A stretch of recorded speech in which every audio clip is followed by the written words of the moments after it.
दोस्तों, आप देख रहे हैं मैथ ऑफ मैथ चैनल। अगर आपको हमारी वीडियोस पसंद आती हैं तो आप हमारा चैनल सब्सक्राइब कर दें और साथ में जो बेल आइकन को दबा दीजिए ताकि हर आने वाली नई वीडियो आप तक बआसानी पहुंच सके। और अगर आपको हमारी वीडियोस पसंद आती हैं तो लाइक करें और कमेंट में अगर कोई सवाल हो तो ज़रूर पूछिएगा। तो चलते हैं हम अपने डेली के सेगमेंट की तरफ। जो मैंने आपको बताया था कि मैं डेली की एक वीडियोज़ आपको दिया करूँगा, अपलोड किया करूँगा इंशाल्लाह। तो चलते हैं हम अपने नए सेगमेंट की तरफ। तो सबसे पहले आज जो कल हमने एक्सरसाइज 2.1 पढ़ी थी, चैप्टर नंबर 2, उसको कुछ सवालात किए थे, बाकी कुछ रह गए हैं, कुछ 4-5 सवाल हैं, तो वो आज हम करने की कोशिश करते हैं।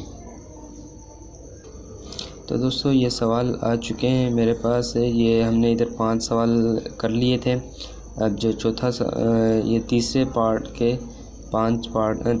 के 5 पार्ट कर लिए थे। अब चौथा सवाल जो हम करते हैं तो इसमें बोल रहा है justify each of the following statement by citing appropriate axioms. मतलब बोल रहा है कि आप इसको इस जो स्टेटमेंट सवाल दिया गया है इसको एक अप्रॉक्सीमेट करो एग्ज़ाम्स के तहत। तो ये मैं आपको समझाने की कोशिश करूँगा। ये आज के जो सवाल हैं ये बुक्स पर समझाऊँगा और फिर कॉपी पर मैं आपको समझा कर करवाऊँगा। तो चलते हैं हम पीछे एक्सरसाइज के पीछे जो है वो कुछ दिए गए हैं, तो मैं आपको दिखा देता हूँ, एक मिनट। तो दोस्तों, ये इधर पेज नंबर 18 के ऊपर एक्सरसाइज 2.1 के पीछे जो है वो कुछ पेज हैं, उस पर पेज नंबर 18 पे ये लिखा हुआ है axioms of addition and multiplication. तो ये कुछ लॉज हैं, ये मैं आपको थोड़ा समझा देता हूँ। ये बोल रहा है क्लियर लॉ ऑफ एडिशन। तो इसमें a प्लस बी अगर रेशनल नंबर होगा तो a b के बराबर होगा। Associative law of addition, a plus B plus C बराबर होगा a plus B plus C के। तो ये भी एसोसिएटिव लॉ ऑफ एडिशन है। उसके बाद है commutative law of addition, a plus b is equal to होगा b प्लस a। तो अगर 2 + 5 होगा तो 7 अंश आएगा, और अगर इधर 5 + 2 होगा तो 7 अंश आएगा। ये कॉमन सी बात है। उसके बाद है एडिटिव आइडेंटिटी लॉ। तो ये a + 0 is equal to 0 + a, ये बराबर होगा। ये भी सिंपल सी बात है, आपको पता ही होगा। बाद में है एडिटिव इन्वर्स लॉ। ये इधर दिया गया हुआ a प्लस ब्रैकेट में है -a इज इक्वल टू है -a + a, ये भी कॉमन सी बात है, ये आपस में बराबर ही होंगे। क्लियर लॉ ऑफ मल्टीप्लिकेशन, अगर a को b के साथ मल्टीप्लाई करते हैं, अगर ये रेशनल नंबर हो, कोई भी फ्रिक्शन हो सकती है, कुछ भी हो सकता है, अगर a को हम b के साथ मल्टीप्लाई करेंगे तो ये आपस में बराबर होंगे। उसके बाद ये associative law of multiplication, a dot b dot c बराबर होगा a dot b dot c, ये भी सिंपल सी बात है, ये आपस में बराबर होंगे। उसके बाद एक commutative law of multiplication, a dot b is equal to होता है b डॉट a। दोस्तों, इधर डॉट का मतलब है मल्टीप्लिकेशन, आपको पता ही होगा, आपने पढ़ा होगा, डॉट का मतलब होता है मल्टीप्लिकेशन। उसके बाद मल्टीप्लिकेटिव आइडेंटिटी लॉ, a1 को अगर a dot 1 is equal to होता है 1 डॉट a, तो ये भी सिंपल सी बात है, आपको पता ही होगा। उसके बाद है मल्टीप्लिकेटिव इन्वर्स लॉ। तो ये है a dot a - 1 is equal to होता है a - 1 dot a is equal to ये होता है 1 के बराबर। तो ये भी आपको पता ही होगा, ये सिंपल सी बात है। Descriptive law of multiplication of addition, a b plus c is equal to होता है a b plus a c के। तो ये भी आपको a को जब b के साथ मल्टीप्लाई करेंगे a b हो जाएगा, प्लस बीच में आ जाएगी और a c हो जाएगा। तो अगले पेज पर चलते हैं। तो दोस्तों, ये पेज नंबर 18 पर लिखा हुआ है axioms of equality. Axioms of, इधर लिखा हुआ है reflexive law of equality, a is equal to a जो है a के बराबर होगा। उसके बाद साइमेट्रिक लॉ ऑफ इक्वलिटी होता है, a is equal to b के बराबर होता है। ये जो होता है ये राइट हैंड साइड और ये लेफ्ट हैंड साइड की निशानी होती है। फॉर एग्जांपल, ये राइट हैंड साइड और ये left hand side, a b के बराबर है तो जाहिर सी बात है b जो है वो a के बराबर होता है।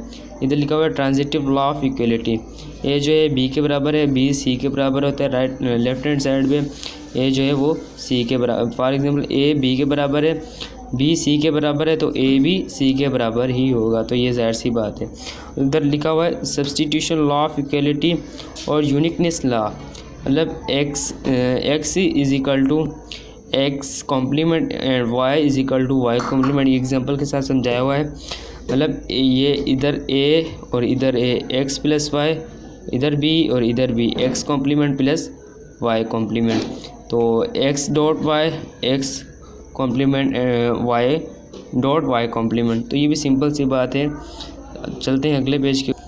अगले पेज पे लिखा हुआ है addition property of equality, a comma b, a is equal to B और लेफ्ट हैंड साइड और राइट हैंड साइड में ए प्लस सी, तो इज इक्वल टू होता है बी प्लस सी के। A plus C is equal to होता है B plus C के, ये एडिशन टू द राइट होगा।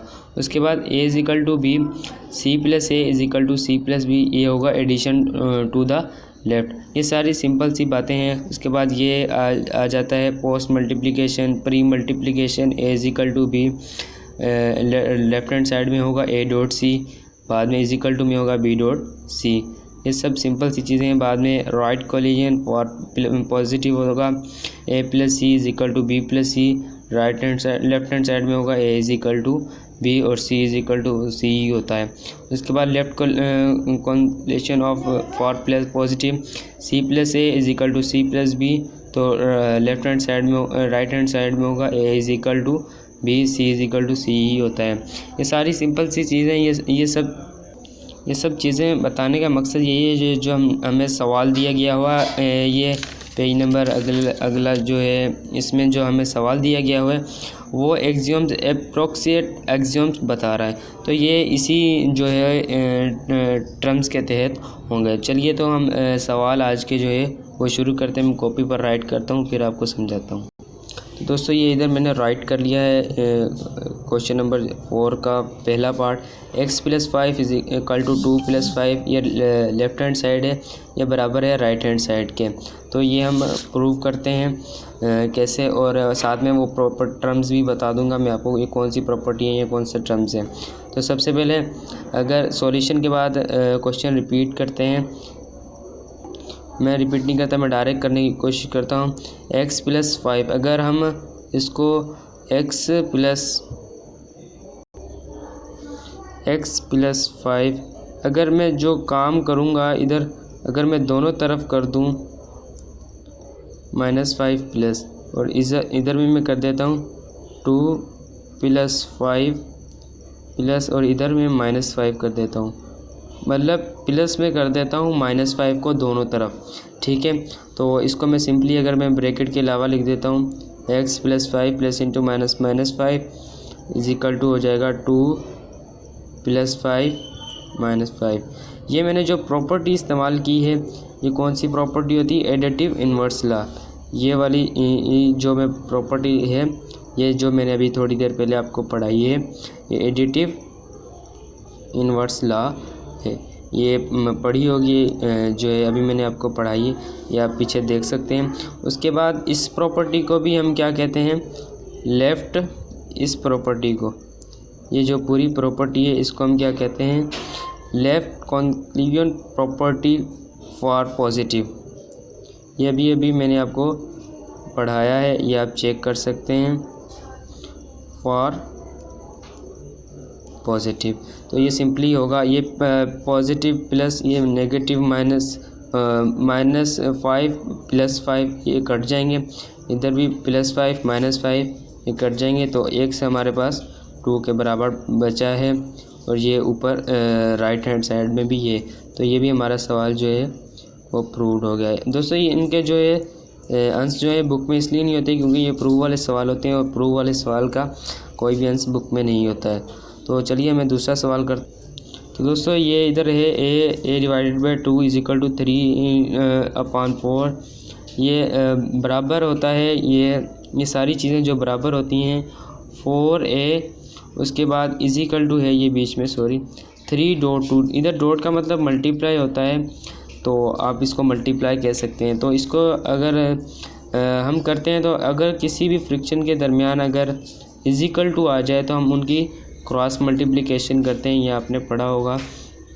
तो इसको 4 को जब मैं इसके साथ करूँगा 4a हो जाएगा इज इक्वल टू 3.2। ये भी हमारा सवाल जो है, ये सिंपल सवाल है, ये भी प्रूव्ड हो गया। उसके बाद मैं तीसरा सवाल करवाने की कोशिश करता हूँ। दोस्तों मैंने सवाल ये इधर लिख दिया, ये आगे जगह नहीं थी तो मैंने ये इधर ये बाकी जो हिस्सा है वो इधर लिख दिया, मतलब ये चीज़ जो है वो इसके बराबर है। तो इधर ये वो वाली प्रॉपर्टी इस्तेमाल हो रही है, ये मैं आपको बता देता हूँ। a is equal to B, b is equal to C, आगे जगह नहीं है तो मैं नीचे लिख देता हूँ, और बराबर होता है a is equal to c. ये प्रॉपर्टी है by transitive law, transitive property.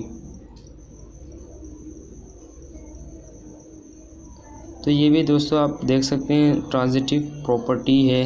तो उन्होंने एक्सियोम्स की ये भी प्रॉपर्टी है, ये भी आप देख लेना पीछे। चलो चलते हैं अगले चौथे सवाल की। तो दोस्तों ये हमारे पास है ए डॉट में परेशानी होना, ये मल्टीप्लाई की निशानी होती है, आपको मैंने पहले बताया। बाद में 8 इनवर्स इज इक्वल टू 1 के बराबर होता है, और ये बिल्कुल 1 के ही बराबर होता है। अगर आप देखना चाहते हैं साइंटिफिक कैलकुलेटर से आप देख भी सकते हैं, तो ये बिल्कुल 1 के ही बराबर होता है, आप देख सकते हैं। तो ये प्रॉपर्टी होगी हमारे पास मल्टीप्लिकेटिव। तो दोस्तों ये प्रॉपर्टी होती है मल्टीप्लिकेटिव इन्वर्स लॉ, ये मैंने लिख दिया है। तो ये हमारी जो एक्सरसाइज है, ये हमारी एक्सरसाइज कंप्लीट हो चुकी है, ये आप देख सकते हैं। 4 पार्ट तक हमने कर लिया। इंशाल्लाह नेक्स्ट 2.2 मैं कल से समझाने की कोशिश करूँगा। उम्मीद करता हूँ आपको ये आज का सेगमेंट हमारा पसंद आया होगा। अगर कोई सवाल हो तो हम कमेंट सेक्शन में लाजमी पूछिएगा। Thank you very much.